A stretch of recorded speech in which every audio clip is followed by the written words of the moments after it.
All right, so we are a week away from Colorado opening its season against North Dakota State, who is the number 2 ranked team in the FCS.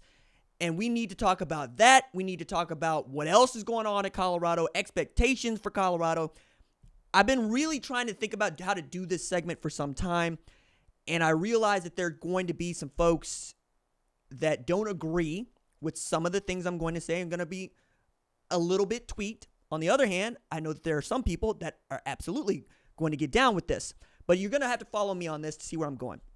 So start with this. Colorado as disruptor. Colorado as usurper. And I do mean that, meaning, look, Colorado has come into the sport with guns a-blazing, flash, glam, and talent. Okay? Deion Sanders is a talent. He is the most popular player in the entire sport, and there are a lot of contributing factors to that. But at the bottom is the dude can play. Okay? Travis Hunter made waves by flipping from Florida State to go to Jackson State, making him the first 5-star recruit to commit to play at an FCS program in the recruiting rankings era. They win at Jackson State because they're so much better than everybody else they play, save Louisiana Monroe. And then they all basically get up and leave and go to Colorado after making it happen at Jackson State. Since then, we have come to find out just what Colorado is capable of and what it has not yet shown itself to be capable of. It is capable of driving the news cycle in the season and out of the season. I submit to you, no other college football head coach was doing late night shows about his book in March. That was Deion Sanders.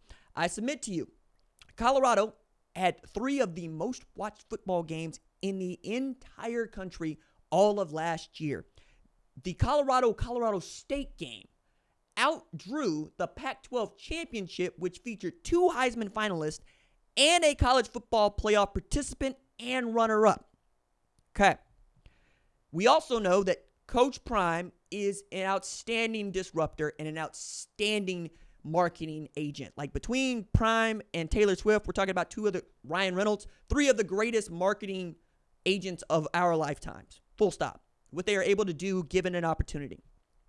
We also see 90 transfers at Colorado in the last 2 cycles. That is an enormous number. It is really difficult to create continuity with that. We also saw the Colorado show go 3-0. And while people would continue to want to point out that I had Colorado ranked in the preseason top 25, they also don't want to point out that I'm always 3 or 4 weeks ahead of what's going to happen. So after they go 3-0, they also enter in to the AP top 20. Not just me, the Associated Press, who gets on the good foot. And as I want to point out when I do these rankings, I was 5 weeks ahead on Michigan. I had Michigan ranked at number 1 5 weeks before the AP and the College Football Playoff Selection Committee thought about doing it. Even as people were going, RG is still Georgia. And then what did Georgia do? They lost to Alabama in the SEC championship game, and Michigan won the whole damn thing. Okay. Add to that, Colorado could not finish. After going 3-0, it's slide, guys. It's slide. And it's slide because you can't protect the quarterback. You couldn't get any pressure to the defensive line. You're asking a lot of guys to do a lot of work that, frankly, aren't good enough to do it and are getting tired, right?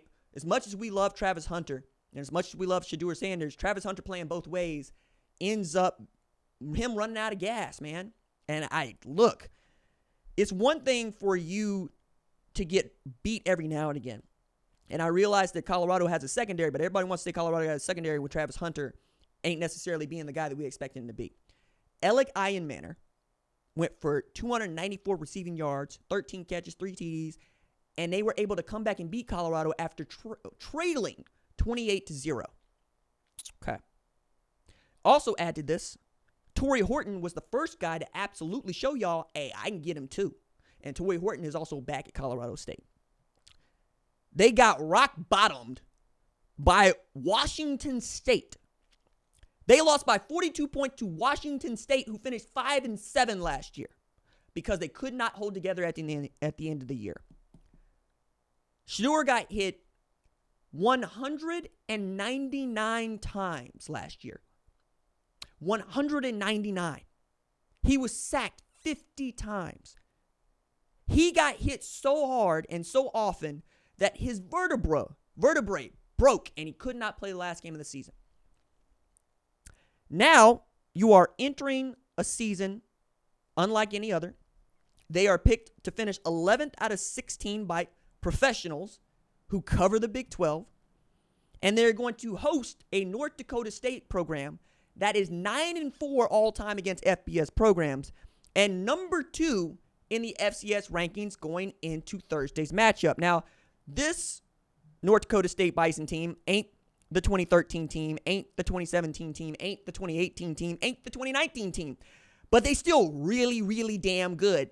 And Colorado is only favored by single digits, meaning if Shedeur Sanders isn't Shedeur Sanders or Travis Hunter isn't Travis Hunter, you got a problem. You got a real problem because North Dakota State is a fundamentally sound football team that does not beat itself, and Colorado has shown it will beat itself.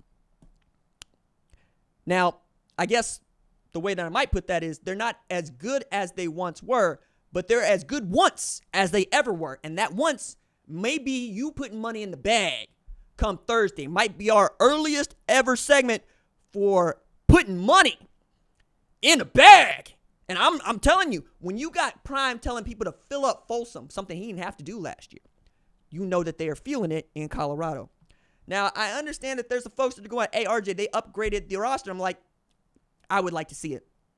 Who you added outside of Dallin Hayden and Sam Hart, who both come from Ohio State, I would like to see it. LaJohntay Wester, I think he can ball, right? Will Shepherd, we'll see.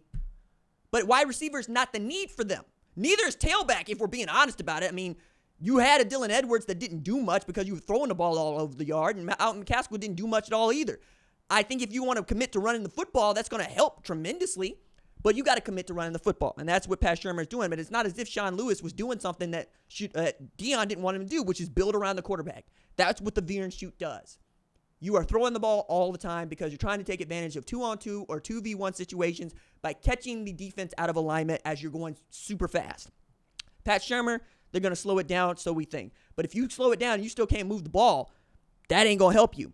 And now we've got this latest news coming out of Sports Illustrated about seeking investment from the Public Investment Fund.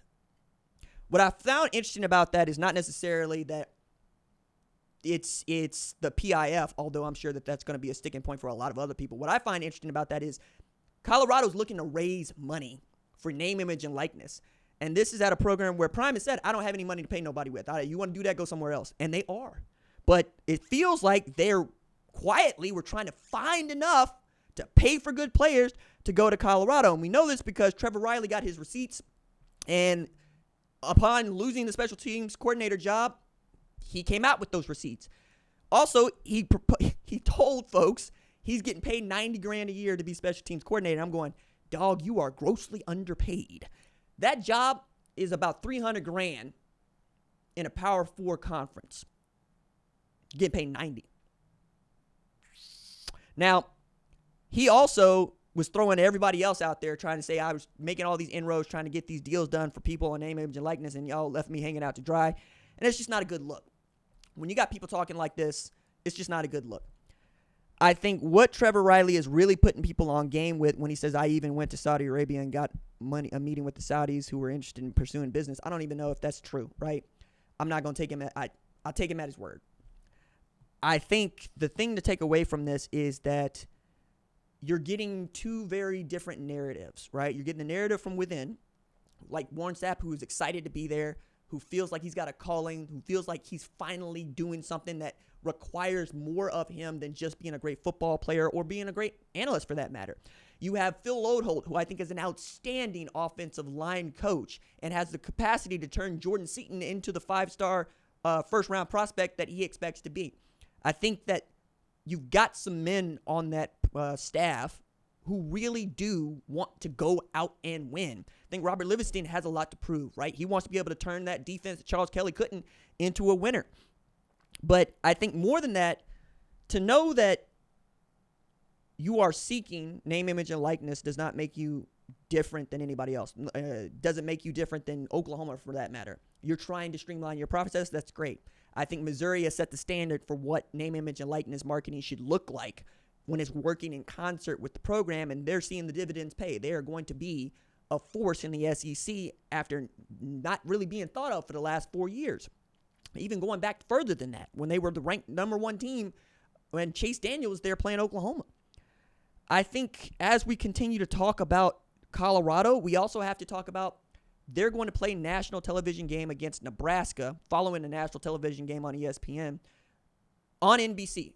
First Big Ten night game that NBC is going to have, Colorado and Nebraska, and you got a true freshman at quarterback. A 5-star, an accomplished 5-star, a truly 5-star, but a true freshman at quarterback in Nebraska. That's only been done one other time.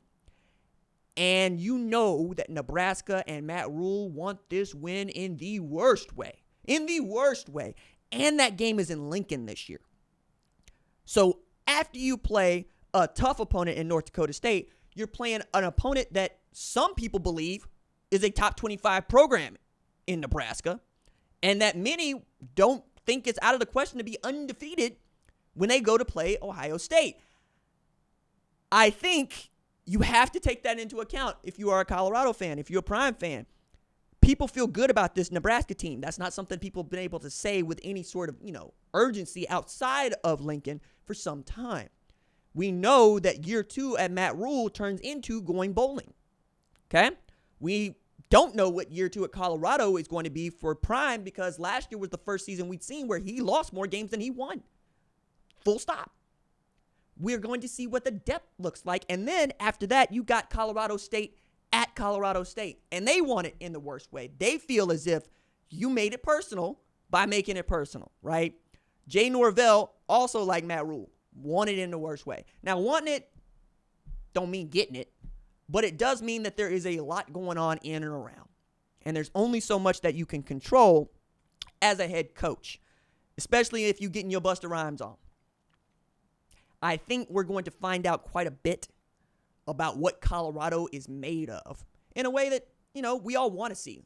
Like, I was asked what would I think about Colorado being ranked number 41, or what would Prime think about Colorado being ranked number 41 in my 134. I said, probably say I'm not there. Probably say he ain't there. I'm not. But I watch the games just like everybody else. I can see what you got. And I'm the dude out here telling everybody, look, just watch what they do, and then we'll see. Once the facts change, your opinion changes. Okay? They go just absolutely mud stomp North Dakota State. That's going to mean something. Okay? They go out and they stomp out Nebraska. That's going to mean something too. But when it comes to popularity and intrigue, there is no greater force in our sport today. And I think that is where all the animosity has begun for Colorado. It's you are stepping into a place that Georgia worked really hard to get to. Alabama worked really hard to get to. Oklahoma worked really hard to get to. Texas worked. Michigan.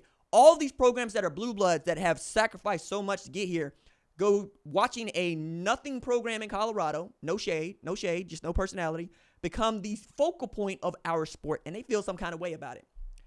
Now, I'll tell it to y'all like Jay Gaither told it to the FAMU Rattlers when Bullet Bob Hayes came back from the Olympics. They told, they told Coach Gaither, we don't like that Bob gets all the media attention. To which Coach Gaither said, cool, beat him in a foot race. Beat Colorado. If you beat them down, like Dan Lanning, who was talking about, look, we're not chasing clicks. We're trying to get out of here. Then you get to talk. Then you get to say what you're going to say. And I think that is what a lot of people are circling around, and that's what we're talking to.